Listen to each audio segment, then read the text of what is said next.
Alors, nde eloko wana ezali malamu te. Nzambe nde aponaka. Nzambe nde abengaka. Pe nzambe nde akokisaka moto oyo aponi po te asala boye. Et puis, na passage oyo esengi te opengela eloko moko. Soki nzambe aponi yo akotinda yo pe na domaine moko songolo ya kosala. Ngai nata mosusu makasi na moyem na moye. Nzambe alibisa ngai bandeko na ngai. Nzali kosepela mingi na leki na ngai mwana biso ale moloto. Nazalaki soki nayoki elengi wana koyemba. Natika koloba. Nana nataka mwema aloba naye azoloba. Ozoka inspiration. Sako wana penda. Ngamo penda za moyembi. Ngamo penda za mo. Mais soki za koyemba. Ozako ba inspiration. Mais eza penda moto musuzu soki alobi. Bato baza ko bondisama. Eza penda musuzu za mapesi bango likabo. Soki ati yo loboko. Obiki. Koloba te ke lokola nazali moyembi il faut na koma pe pasteur.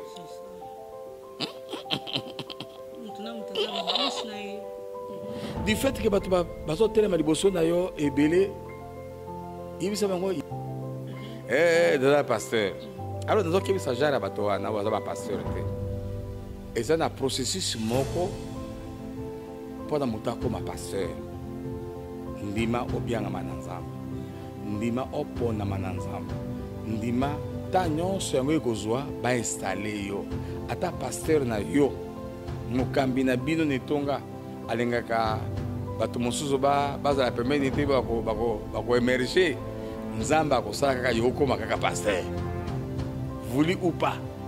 Mais na bondeli na bandeko bakoki kolanda ngai oza koyoka ngai bien oza no pasteur te mais tu te fais appeler pasteur ozofingisa bapasteur parce que makoki nzambe moya kokisa na makambo ya kipasteur yango ezali te parce que apona yo te pa esala yo te yo mongo osala ndako yo mongo osala appel de fond na yo yo mongo tambula ko évangéliser na ndenge na yo ovandisi mpe bato na nini ba disparité eza mingi na mboka na biso na se na mokili awa bakomi église mais na kati eza église te tokoyeba batima oyo babengi église oyo babengi batima soki molimo présence ya Saint-Esprit eloko mosusu te présence ya Saint-Esprit eza kosala na kati na yango ata baza na se ya tente ata baza na se ya mandalala mais soki présence ya Saint-Esprit eza kosala baotoyebi te eza église na nzambe mais na Saint-Esprit yango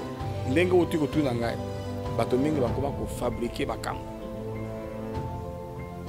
nzambe alobi lokola okona monaki pasteur okoni to mosali na nzambe aza koloba eye mpe bandi koloba yo ndenge na monaki na télévision ndenge epazo beza ya solo te nzete na nzete eyebanaka na mbuma napesi mise en garde na biso basali na nzambe donc na biso na nga mpe na kati oyo eza ya nzambe te komema ngo na église na nzambe te na bondeli ata oza na nzala ata olingi une bonne réputation olingi une bonne vie mais pas dans l'église.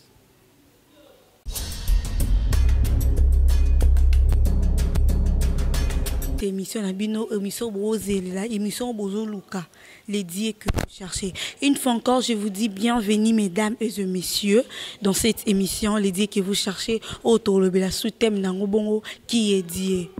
Maintenant, le Bélango Ngamote Kande Naibse Kibino, Nazana apôtre Diaki, Afongolila Biso, Makambo pour ça koyeba la carte vie chrétienne. Ayebisa Biso, Toyeba. Akolisa biso sagement na makambo tel makambo nzambe qui est Dieu un grand thème ou soit comme émission na bino ou esa la biso va bien les dieux que vous cherchez tous la réponse soit na lelo sans plus tarder tous les cas déjà na papa. Bonjour papa. Bonjour papa, bonne santé. Santé za bien bo moningai na sepelo ko ya mabino na mukona lelo nzambe akomisama. Vraiment, amen, amen. Nango tolinga toyeba papa, to sambelaka, to priaka. Moi at mususu bakati ndela 16h juste avant nanda kuté à ken église. Nzambe on to lukaka. Aza nani? Yango tolinga toyeba qui est Dieu? Les dieux là que nous cherchons. Pour Bible yango mo ebisi biso ke nzambe balukaka ye. Nzambe on to luka aza nani? Merci motune ya liboso oyo etali nzambe azali nani.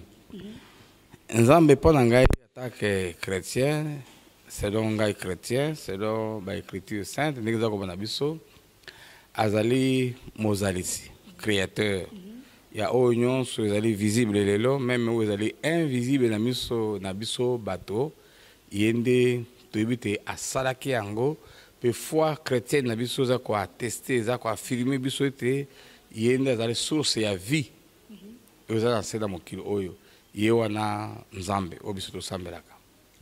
Vraiment, papa éclaircir biso. Je suis sûr et certain que vous comprendre nzambe ngwazanani. Apôtre dia que biso clairement que le Dieu là que nous cherchons azabongo nzambe oya keli likolona, c'est dans le Dieu créateur. Poto succès la mukuse azanzambo akeli yo akelinga akeli biloko nyonso mokili. To papa si bato nyonso mayele ya kosa ba chose matérielle. Ne ngwa to benga kae le Dieu. Mais papa tout le sous to yé ba différence o ba balobaka. Le Dieu Père, le Dieu le Fils. Ah, différence wana. Ezalaka ni tout ça rabike. Nga assemble le Dieu le Père. Musa binga assemble le Dieu le Fils. Musu Jésus Christ. Eza nini papa? Différence wana okopesa biso ngo. Wana eza mabunga.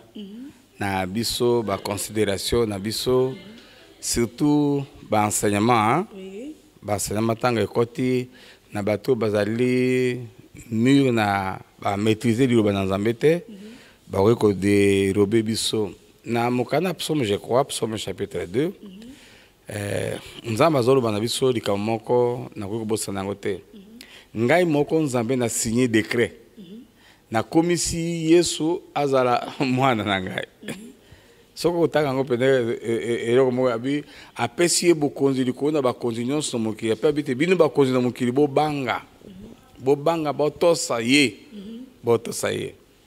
Alors à partir ya na esika wana tembe ezali kouta mingi kouta na malakisi oyo tango azali kopesa na version na ndenge a comprendre to ndenge balakisaki ye abimisi pe bon azana occasion ya faire véhiculer yango facilement. Alors sangongo ekeli boso bato moyo to mosolo kwa bandimeli peye babili kamango za solo o za solo te Yesu azali nzambe ye wana oyo de Dieu créateur oyo to bengi ye Emmanuel nzambe na biso elongo moko pona ye kotika bokozi na nzambe koya kobikisa ngai nayo alati poso mosusu ya bomoto o babengi Yesu Kristo kati na biso nde to benga ka ndengo wana mais eloko moko te na yoki meta likambo lobi wana kata ba baptême eza ba to mosozo bete soko zwaki baptême au nom du Père du Fils et du Saint-Esprit za malamu te malamu bakana ko baptiser kana au nom de Jésus. Bon mutaza ndenge ya ko la kisame ngana bit na za ko bisa na bande ko nyonso soko zwaki baptême na yo au nom du Père, du Fils et du Saint-Esprit, ndima. Ndima. Tikino lelo depuis au batisamaka, oki inspiration mako divinité bisote ozana lebunga salabo salabo. Kolanda mingi te ndimbola toza ko limbola ba Bible, mingi na ba sentiment, mingi ozanga kozala na maîtrise de ba nzambe.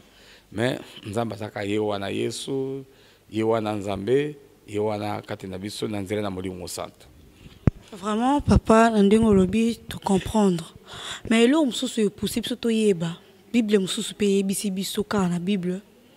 Dieu attend qu'il ait aimé le monde. Il nous a donné son Fils unique. Parce que Fils unique wana.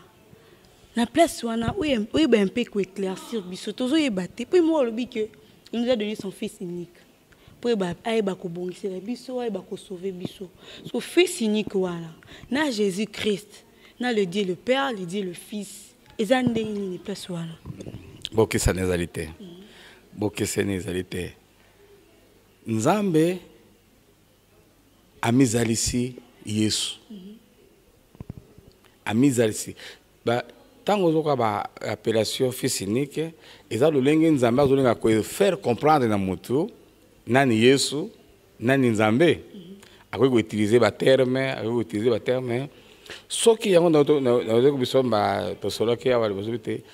vous allez guider par le Saint-Esprit, vous allez éclairer par le Saint-Esprit, dans un commis, pour que c'est une réalité.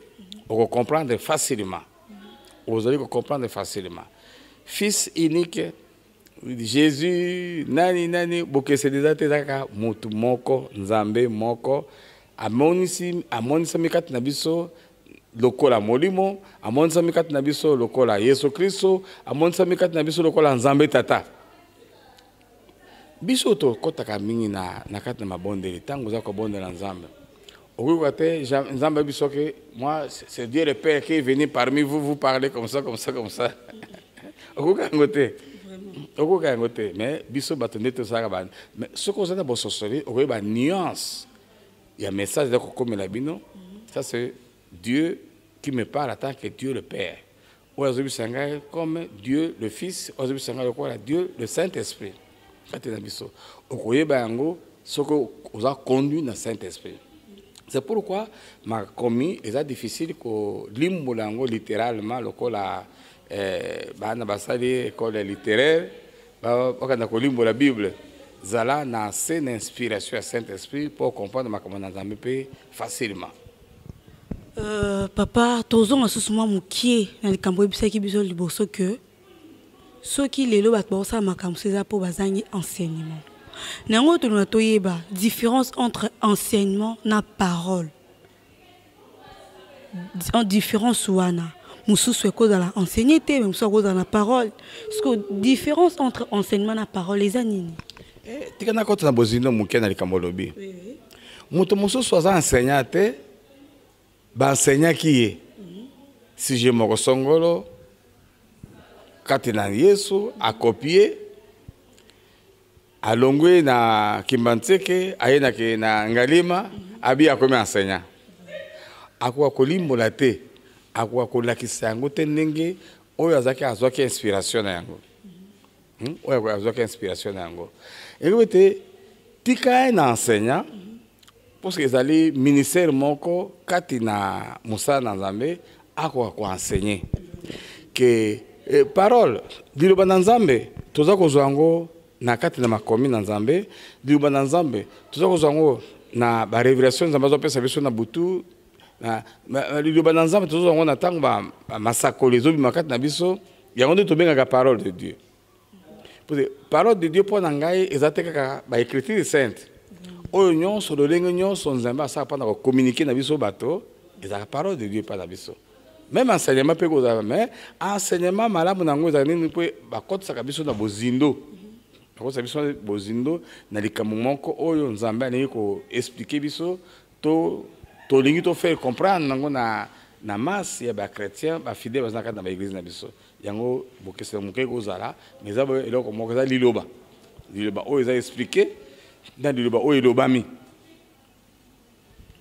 ok papa na yango tolinga soso toyeba eloko nini esala biso tosambela Nzambe o non te tomona Nzambe toyebi ete toyokaka ye pe kutu misusu pe bayoka na non voix Nzambe te biso nyonso toyebi kaka que Dieu existe par rapport à ba prière na ba Bible mais eloko nini eposaka moto nyonso soki ekomi ntango mosusu 16h tout dimanche à s'apprêter à l'église tout qui nous ressemble la mutu moko toyebi te ba misusu batambela bikeko aza sûr ebike Nzambe na sambelaka yeyo mususu sambela statue mais à d'autres part batwa to benga ba idolâtre so to benga ba idolâtre et bon biso to sambela Nzambe o toyebi te o to mona te lo ni ça to sambela bongo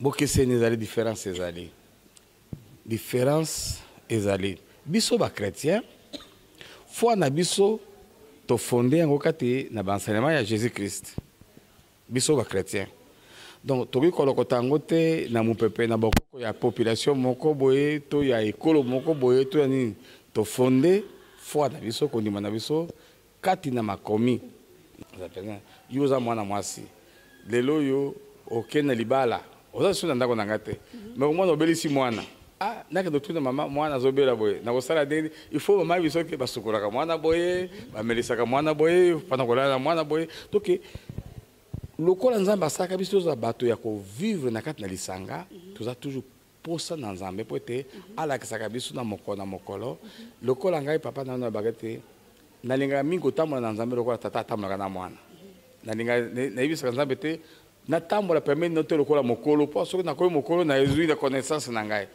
nzambe etambosaka ngai lokola mwana na yo mposke asimbaka ngai na loboko na ye esika libulu ezali konyata wana te kokende boye te mutuka soki eza koleka azali kokimisa ngai c'est pourquoi na tongo ezala midi ezala pourquoi nazalaka ntango nyonso na besoin ya nzambe wana assistance na ye conseil na ye orientation na ye protection na ye barévélation asalaka ngai na bomoi na ngai na mwa nyonso eza kaka solo ndenge kozala mosika na ye te par rapport na comportement na bamosusu babengi banzambe na bango bayebi ke azali ekeko azali eloko boye bayebi ndenge bakommunika nzambe na bango mais biso atanke bachrétien nzambe na biso aza invisible soki tosololaka na nzambe wana eza na nzela na badon bakano atieli biso na molimo centre c'est le Saint-Esprit nde aza koguide biso alobi na nzambe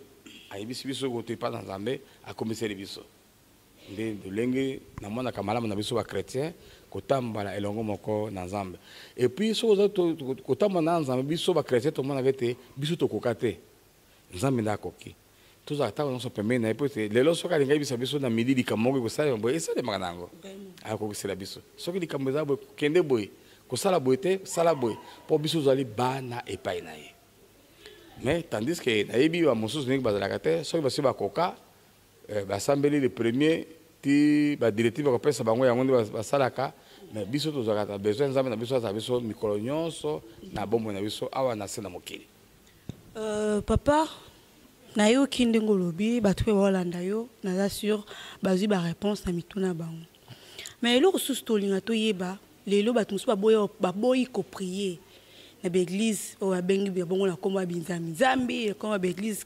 bachristianisme balobi ke bato basambela na baeglise christianisme baza bongo trop matérialiste soki tokie na bible eyebisi biso chercher premièrement le royaume de cieux sikoyo na likambo wana yo okoki koyebisa biso nini mpo tomona so moto alobi bongo oya na église wana te mais aussi longtemps na église ya bosambelaka biso bosala mpe badéclaration na bino etonke bapaster ozo bazwa mbongo ozwa mituka sala boye na place wana eloko nini okoki koexplike biso to pour faire comprendre biso ke kozala mpe na eloko ya mokili eza mabe to malamu uso ati soki topriaka lelo topriaka juste kaka mpona royaume des cieux oui motuni ezali malamu yesu alobi na pierre boye pierre atuni ye soki ngai natiki kopeshe natiki makambo nyonso naza kosala na alandi yo nakozwa nini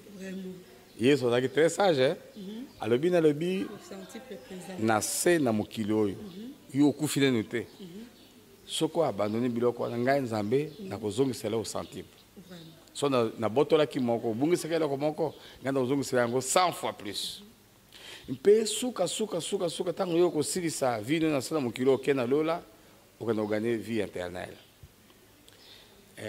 esika wana eza kotala mingi interprétation na mutu surtout na mboka na ngai Congo actuellement nzala ezali pasi ezali bato mingi bakomisi mosala na nzambe lokola esika ya koliela lipa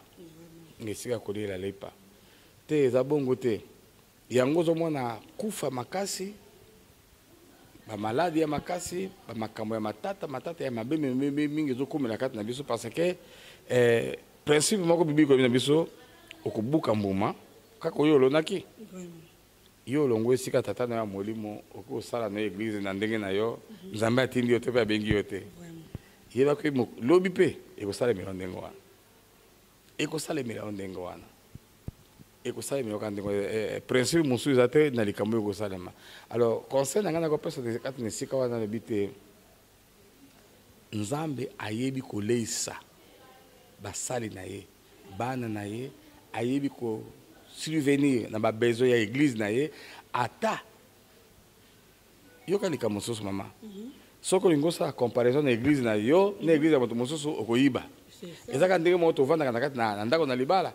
Moi si amoni ke moninga na konda za na libala bien, mobali na ngai wa asaka ndenge moninga ne basala ka ngai te. Moninga na ngai bazo sala yete na mobali na ye. Okoyiba. C'est ça.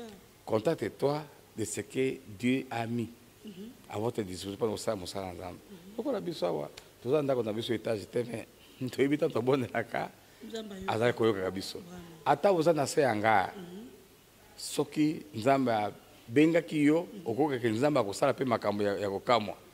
Yango na moni likambo ya kolela lela te, ko banza banza te, ko belela belela te, esika lipe ezali te.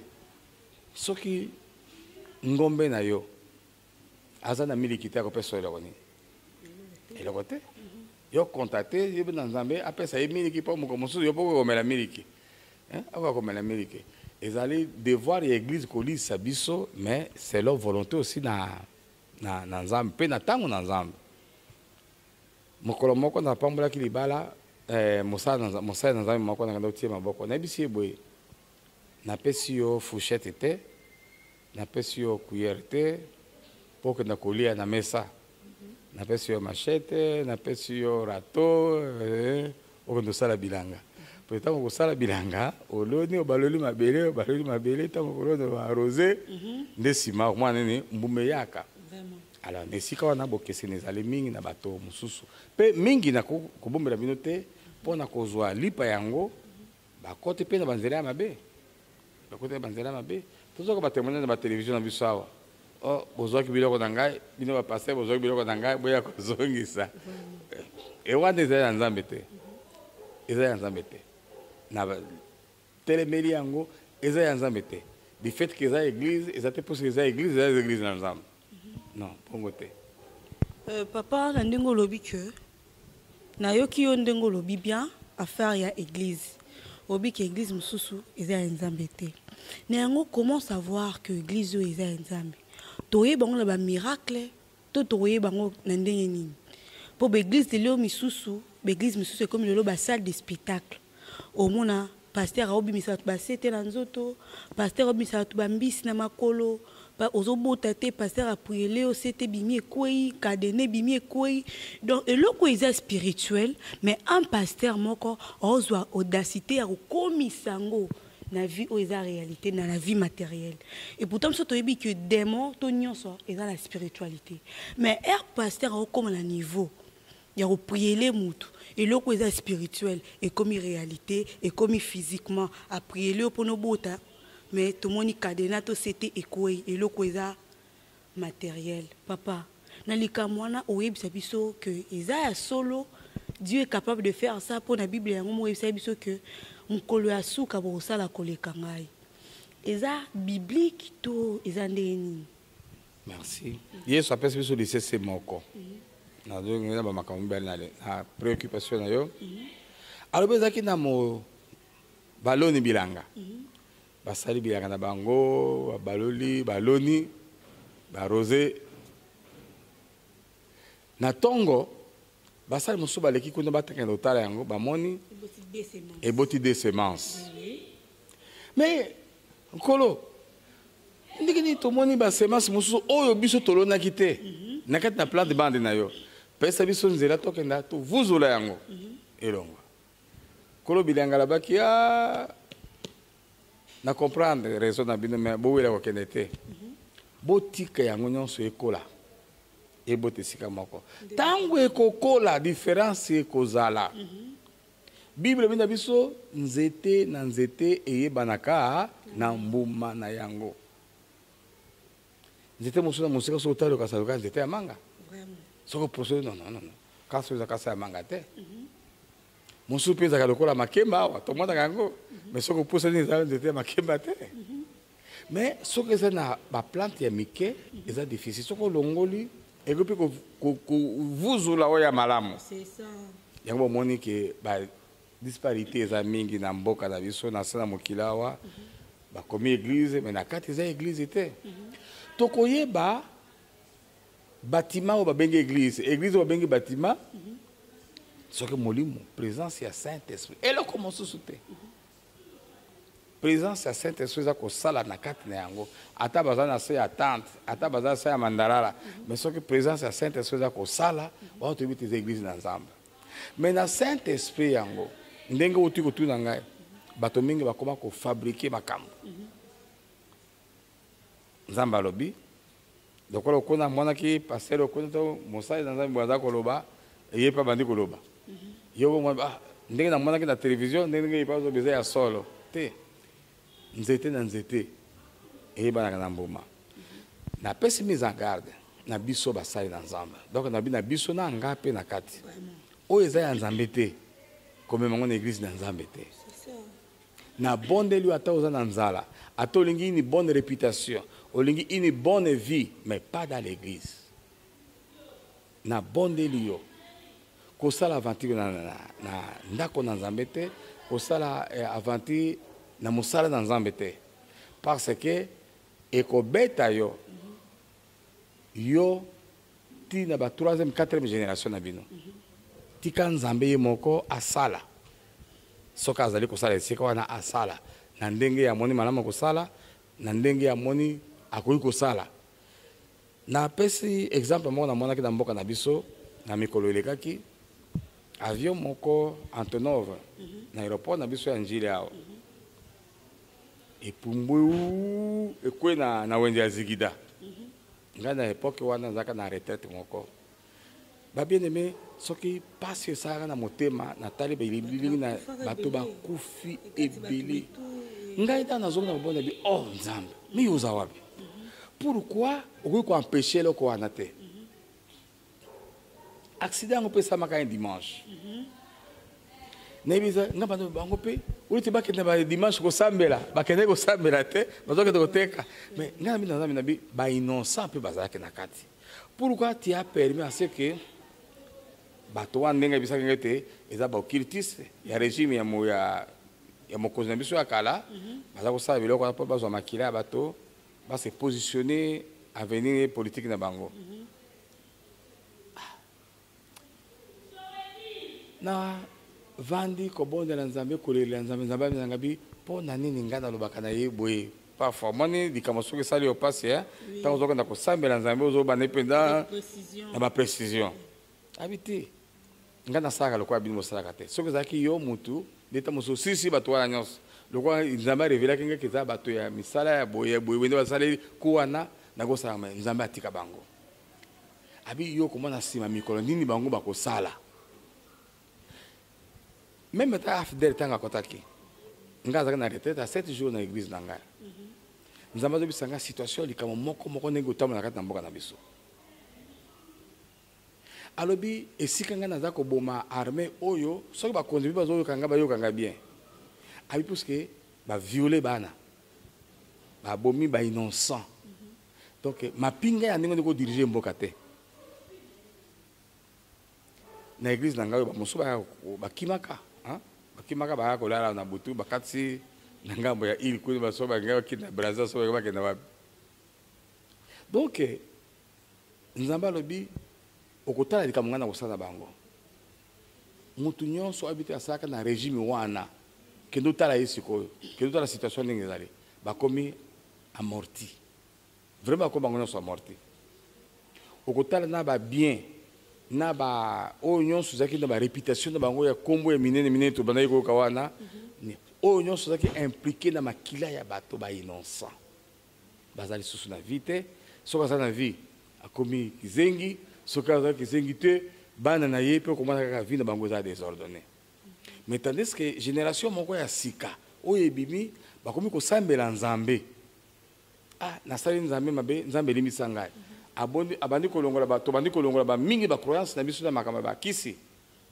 moi moto asali mwa affaire na ye asali mwa atongi mpe ndako ya moyibi te ya makila mpe ya bato te abandi osala baaffaire asali mwa entreprise na ye mais bango azosala baentreprise te bar dépôt ya masanga deuxième femme na troisième femme na musique il n'y avait que ça donc différence wata Nzambe ndenge asali génération yango esila ayi kotia génération mosusu na mboka na biso yo tambola na garde du corps si mazo tambola ndenge nazomona basoda biso mozo tambola aza na garde du corps te liboso ezalaki te nzambe nazobalola makambo mpe asili nini kobalola te.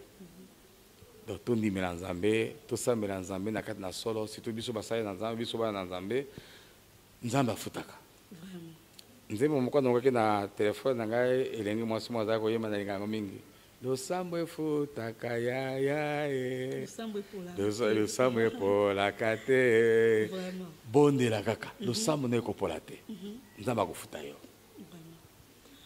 Papa tozonga susu na mwa nsima mokie na makambo baute outi koyebisa biso obeteli biso affaire ya 2 semences ya bato ndenge bakonaki elobi na ntango bakuti biloko na bango eboti mais eza ba semence moko te na wana olinga oyebisa biso ke to éclaircir biso ke mutu nyonso azosalela nzambe lelo aza vrai pasteur te ou soit toza na ba vrai pasteur toza pe na ba faux pasteur, c'est ça na mboka na biso eloko moko senge tokeba yango oyo bato bazofingama mingi lelo eza bapasteur. Or la plupart ne sont pas des pasteurs. Pourquoi? Tout le monde a dit que je suis pasteur. Je suis le pasteur. Je suis pasteur. Je pasteur. Alors, nous avons s'agir à bateau, nous avons pasteur. Et c'est un processus moko pour nous comme pasteur. Ndima obianga mananzamba. Ndima opona mananzamba. Ndima ta nyonso yango ekozwa ba installer yo. Ata pasteur na yo. Mukambi na bino netonga alengaka bato mosusu bazala pembeni te bako émerger nzamba akosala kaka yo koma kaka pasteur voulu ou pas. Mais na bondeli na bandeko bakokola na ngai oza koyoka ngai bien oza no pasteur te mais tu te fais appeler pasteur ozo fingisa ba pasteur parce que makoki nzambe moya kokiso na makambo ya ki pasteur yango ezali te parce que apona yo te pa esala yo te yo mongo osala ndako yo mongo osala appel de fond na yo yo mongo tambola ko évangéliser na ndenge na yo ovandisi mpe bato na nini mama kaka na mende na bino oyo namoni mosusu avandi na kati na tuku ya mai ye moko tolo polele atokaka soki eloko nde aza kotoka soki masanga soki nini aza kotoka amelisaka bato namoni na telefone yango ya biso pendant qu'on consacre Moussa dans un baladi si bazo bete fimbo Jésus Christ sia na condamné bangote peut-être bazo révélation et pas dans ensemble na moni bato bazo samba na kata ndako dans un basi machete sia hein to babo démon na boité so bazo ki révélation pas dans un basi machete ce que vous révélation dans un bête n'allez pas tromper les enfants de Dieu. Bande konanga okokufa namoni kaka mikolo mosusu abi basala église na bango na chiffre biso boyaka biso ba chrétien to boyaka wana bango basala yango biza chiffre ote pa na nzambe 666 basala isi yango lingomba ngana bi eza problème na biso te eza problème na ngate eza semence wana ngo otuko bezo kola mais kolo musala un jour akokabola ba vraie graine na ba faux graine. Tolinga susu toyeba papa na ndenge olobeli biso likama ba pasteur ndenge tolinga toyeba vraiment o éclaircir biso ndenge ni mutu akosentir ke aza appelé pa nzambe mutu amona ke aza appelé soki bopesi espace à modérer to mutu amona aza appelé soki akomi ko diriger moi bana ekodim moi bana ya intercession azo diriger groupe intercession azo diriger ba groupe ya musique ndako yeba ke aza appelé pa nzambe pe lobi mo pa ki afongo l'église to appel ya ki pasteur za la rende mususu ou soit soki atangi bible lobi akangi quelques versets na mutu yo ana ki ofongo l'église. Ce que j'ai à bon, papa yo yebisa biso nini sur l'appel de Dieu. Comment savoir que vous avez appelé Panzambé? Comment savoir que vous avez un vrai pasteur? Comment savoir que Nzamba bengi o salelae? Merci. Cette fois-ci, nous avons attendu le passage moko na mokana Jérémie chapitre 1er. Oyoka Mokana na meninglo bina biso. Jérémie chapitre 1er verset 4. La parole de l'Éternel me fit adresser en ces termes. Avant que je ne te forme dans le ventre de ta mère, je te connaissais. Et avant que tu ne sortes de son sein, je t'avais consacré. Je t'avais établi prophète pour les nations. Je répondis, ah, Seigneur éternel, je ne sais point parler, car je suis un jeune garçon. Et l'Éternel me dit, non, ne dis pas ça.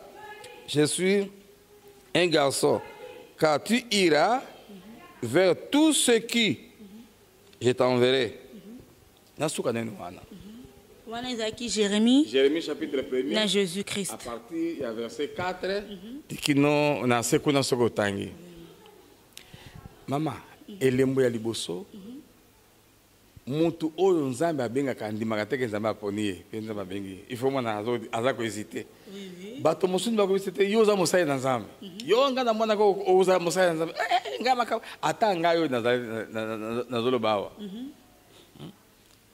Papa na ngai ya molimo pasteur mambo ya kotika biso dernièrement. Tanga zo sanga te yo okozala boyo kozala bozo ngai ngai na ndingi na zaka mondimina na ba. Na zaka mondimina ba. Oyo ki Jérémie azobite tika ko bana ngama ka minini nzambe na zanga ka mwana na okoka na ngai te. Po na nzambe akokisaka bango akokisaka biso na volonté da biso te. Na volonté da ye. Mais lelo, bato bongo moko komiza lisa ba pasteur, ba prophète des nations. Na boye nanga te. Nation yango nzambe atindi yo. Ah! Mama. Ba élection mi balé eleki na mboka na biso, na sala ma parenthèse, Ayo pa nanga yambaka tata moko yakawa candidat à la présidence. Nzambe a révélé ngai na tia candidature na ngai na leka na comme président. Mais ne pesa ka espace te. Na moni pe bato. Si on a tali des élections mumba, nous avons poni bato. Hein? Bato on peut pas zoiter. C'est ça. Bato bazo zoa. Nous avons avec ces ingénieurs mais c'est l'obiso. Baza bato bazu ba benga mi na nzambete. Est-ce que nzamba ko échouer? Vraiment. Mais ce qui ba révélation baza ko na ba verset biblique azo copier. Parce que il obama ki boye prophète des nations, moi aussi je suis devenu prophète des nations. Alors ne elo kwa neza malamu te. Nzambe nda ponaka. Nzambe nda bengaka. Pe nzambe nda kokisaka muntu oya poni pote asala boye. Et puis na passage yo esengito pengele komoko. Soki nzambe aponi yo akotinda yo pe na domaine moko songolo. Ya kosala. Ngai nata mosusu makasi na moyem na moye nzambe alibisa ngai bandeko na ngai nayi kosepela mingi na leke na ngai mwana biso ale moloto nazalaki soki nayoki elengi wana koyemba natika koloba nalandaka moyi maloba naye azoloba ozoka inspiration wana penda ngai moko mpenza za moyembi ngai moko mpenza za mais soki aza koyemba oza koka ba inspiration. Mais ils ont pris dans votre moussouz, ce qui a lobby, bato bazako bondi sama. Ils ont pris dans votre moussouz, nous avons passé mon likabo, ce qui a tiré le boko, obiki. Kolobate ke lokola nazali moyembi, il faut na comme un peu pasteur. C'est ça.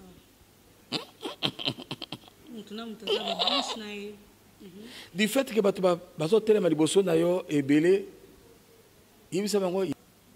Donc yo umela kaka na likambo nzambe alobela ki yo. Bomba yango zelati mukonzambe ye moko akolinga akosa aza mwana na moto te po akosa malgré toyembaka malgré totatolaka me toyebi komemia yango te kozela yango te zela ntango na nzambe yango tobengoma moto na kondima sans la foi moko takoma na nzambe parce que awa bina biso ke Jésus revient passage na kati na Bible ezali so na mikolo boni mais mokolo nini nakoya okomata mosunganda kende kokufa Yesu angoye nite. Mais il faut que la foi que akoya, fait akoyaka. Vraiment, papa lobi toza na konzima. Toza na konzima. Même Bible yango pays et bisibiso, quelle que soit la durée de la nuit, le soleil finira par apparaître. Néanmoins, ceux qui toza na konzima, toza sûr que et l'union sera toza nango pour ça, quel que soit temps, quel que soit durée ou mili nango, et finir toujours par koko qui ça va pour koko qui ça bilaka na e. Néanmoins, papa to na sousto iba pour to comme vers la fin, il y a émission na biso.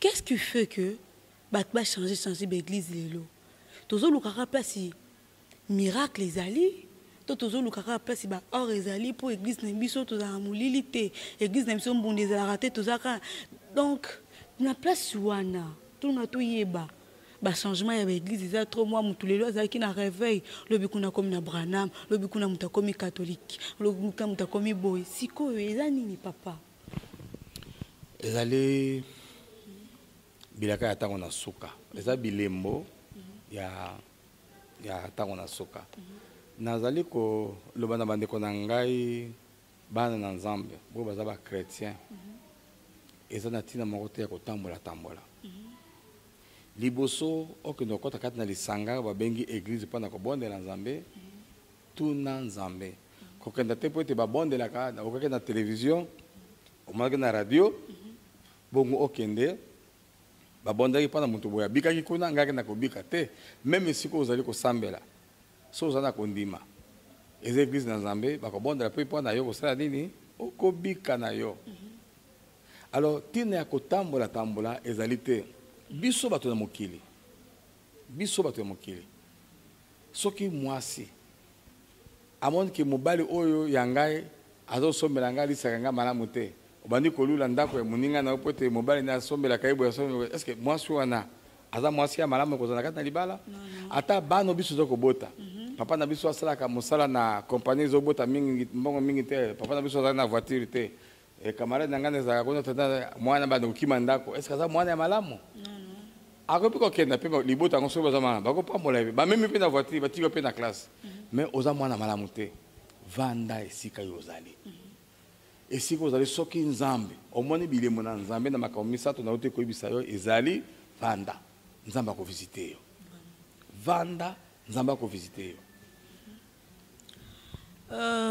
Merci beaucoup papa. Je suis sûr et certain que batubazi ba réponse de ba question bazaki na bango sur notre vie chrétienne pour tourner ko bunga lelo to bungi mususu amoni awa depuis banda prière depuis le 1er janvier 2020 tilelo le 1er tilelo to comme na décembre 2021 ata changement mon ko ya vie ezate mais avec notre apôtre Diaki papa lobi vanda lokola Abakouk mokabaki. Je suis à mon poste, je resterai à mon poste jusqu'à ce que bilaka na nzambe ekokisama. Ce que ovandi nzambe tam susu pa ko ke la omawa, akotika yo wana place ozali pe bilaka na ye ekokokisama likolo na yo. Donc pressé na vite, na eloko papa lobi eza mutu ya mo mingi. Na ngoli susu to na to chité. Question na biso suka et cause à la papa pe c'est biso différence entre prophétie na songe. Po ba tout mususu balobara nga yo kilanga ba prophète te na ndimela nga ba prophétie te nga prophétie sur les akandoto nanga na place wana yo ben pe ko éclaircir bato prophétie na songe différence na moza yani pour na to clôturer l'émission na biso Bible ben na biso boy nzambe alobaka tantôt d'une façon tantôt d'une autre wana zo ba mingi na za kozongela foi chrétienne hein Nzambe akoki kolobela yo akoki kolobela ngai par la prophétie Nzambe akoki kolobela yo akoki bisa ngai na nzela na songe eza eloko nini eza na ntango nzoto na mwana mutu elembi olali Nzambe aye kotalisa yo likambo ekozala na bomoi na yo ekozala bomoi na église na libota na yo akoki kosolo na yo ko révéler likambo moko oyo ezali koleka na kati na yo oyo yebaki te tota mosusu azali kozela koluka koyeba nzela na yango Nzambe akotalisa yo et puis ntango Nzambe azotalisa biso mingi songe bato mingi bazalaka na don ya kodiscerne songe te il faut oza mpe na moto pembeni na yo oyo ko expliquer songe na yo pour te apesa yo sens exact ya likambo yo monaki tout na likambo ba monelaki yo. Sinon te okoti pe zamba. Na kopesa exemple, c'est mec qui nanga moko yaka na église awa azali ko bondela. Ayaka na retraite à 3 jours na bande comme soba ko bondela. Amoni kati tango za ko bondela ngana za nanga ndako. Ayi papa lelo tango tolali to moni yo olati polo ya pembe mais polo ya pembe za ba tache ebele. Il est directement à discerner tamusu est-ce que pasteur azana masumu to likamoni zakati na ye aya tuni nzambe nzambe beza bongo te na ko bisa yo lobi ana jeune jo benga ye ayebisa yo ko azana ngo azo sala musala mingi eyebisa ete na kosukola polo na ye na kolatisa ye lamba ya pembe omoni tant mutu apesi discernement ya songe ya monaki noki que polo ya pembe ezana batashe ya mafuta ya yokola ba mécanicien ndenge bazaka yango ezali sumu oh epa nzambe alinga ko biseli kabali sumu bongo te ezali kamo mususu nzambe azo biseli te azo sala nde musala. Alors tandis que la prophétie bato bazali ko bebisa prophétie mingi ezali bandoki parce que prophétie ezali ko la talatala soki mutu azali koloba solo kote pa na nzambe okeba bato bosila na église akoloba kaka o nzambe atindi ye aloba mais nzambe alobi na biso to examiner yo komi na balabala be église na biso ba prophétie na bino te ozo tuka likabo na nzambe to ozo tuka nzambe tika likabo ya prophétie sala nini esala eza na lolenge yango esalelaka soko comprendre yango te ondimi yango te bakopesa yo discernement na yango message wana elobamaki boyeboye engi koloba boyeboye na boye kotuka te oyo ya nzambe ekokokisama. Mwasi ya pasteur moko alekaka ntongo moko awa mama alamuki na ntongo azokomba balabala nga mpe nalamuka moko na ntongo nakobose tozosolola mama pasteur talelo na butu nzambe alobi na ngabo atalisi ngabo ye aleki nga nabio nandimi na ngai likambo wana te na butu yango tobimi na ntongo tobimi tozongi na pokwa tolali na butu na kolala na mama nzambe bise yo na mobali na boko tosenga mama na lilimbisi eza ngani natindaki bato mingi balingaka kaka mutu ya alingi nde apesa prophétie na tine na ye nzambe akoki koutilize meme ata mwana na yo meme mobali na yo apesa oyo lisakoli kote epai na ye d'une façon d'une autre yo discerner soki ozangi discernement luka mutu aza discernement tala nayokaki boye balobaki na ngai boye elingi koloba nini boyebisa ngai okomona mutu oyo nzambe adote na explication ya message oyo ebimaki akoexplike mpo kocomprendre sens ya prophétie ebimaki na ntina na yo. Alors na mokuse eza prophétie eza likabo kuta epai na nzambe baoccultiste bato ya bandoki lokola epanzaka makambo na bango balingaka yango te eza baeglise mingi ata na biso baeglise de réveil pentecôtiste awa tolingaka likabo wana te parceke balobaka ete prophétie yaka kopanza ekoki mpe kopanza soki mutu mpe ya mabe mosusu aza na ye eza prophétie te akanaki yo aye kokosa na église sous forme ya prophétie bandeko na ngai prophétie eza ekotikala prophétie okoka na kati nango sagesse monene ya nzambe ezalaka na kati sagesse monene ya nzambe ezalaka kati tika nzambe apambola likambo oyo na kombo na Yesu Kristo. Amen. Papa tokomi na suka toki papa ndenge alobi mais nga na olinga mpe na sukisa boye na ndenge papa alobi likambo ya prophétie biso nyonso toyoki biso nyonso tozwi un peu baréponse na baquestion tozalaki nango Bible yango moko mpe elobi na biso ke examiner les prophéties mpe Bible yango moko mosusu elobi na biso ke tout ce qui est révélé est condamné. Peut-être temps mosusu yobangaka prophétie elobi ki nga nalingaka prophétie te ebimiselanga kaka makambo mabe temps mosusu ezorévele yo ezolakisa oyo ekoya lobi mais po ezala condamné ekokisama te na vie na yo ekotelema bongo na baprière donc soki oza moto ya baprière oza na eloko ya craindre te eloko mosusu na koloba moko que na ndenge papa lobaki vande siko zali Et ça est important de changer l'église, c'est comme une place aux et bon à mater, place aux alliés, aux récits, prier, nzambaroyoka. Pour que je mettrai la différence, je mettrai la différence entre tous ceux qui me servent et tous ceux qui ne me servent pas. Bible que tout ce que vous demanderez en priant, soyez sûr que vous avez réussi et vous le verrez s'accomplir. Et le but est que ce n'est pas pasteur ou soit ce qui change l'église, ne le qui n'a la poste dans l'église directement. Non. Je suis sûr que ma pasteur à lobby et yoki peto sali lango. Restez à vos postes jusqu'à ce que Bilaka Nzambe et Kokisama. To comme bon la souka émission na biso ozaki bongo les dieux que vous cherchez. To ebi na bino ensemble Nzambe to zolukaza nani. Ba si biso que Nzambe wana yenda za le créateur, yenda créer likolo a créer nasi. Yango to kosinga na papa a fait sa message, a lancé quelques messages na batwazo landaye na ba pasteur mususu lokola ye. Et puis ce ka sisi wana a fait sa mbote na ye na batwazo na bango po ça peut après sa adresse, il y a l'église, na numéro, na y a téléphone. Occasion et pesa meli ngai côté maliboso na bino basai na Nzambe etalicité te ngana yebi mingi koleka bino te bino boyebi mingi koleka ngai pe boza nango mingi mais tika na yebi sabino oyo muke na moni kati na ngai na expérience muke na zango kati na elanga na Nzambe eloko ya mutuya kati na biso basai na Nzambe esengeli toza na kobanga Nzambe tozala mingi tolinga kobanga Nzambe pe tozala bobangi na Nzambe Nzambe aza bokilo na biso te pa ka biso son Nzambe pa ka camarade na biso te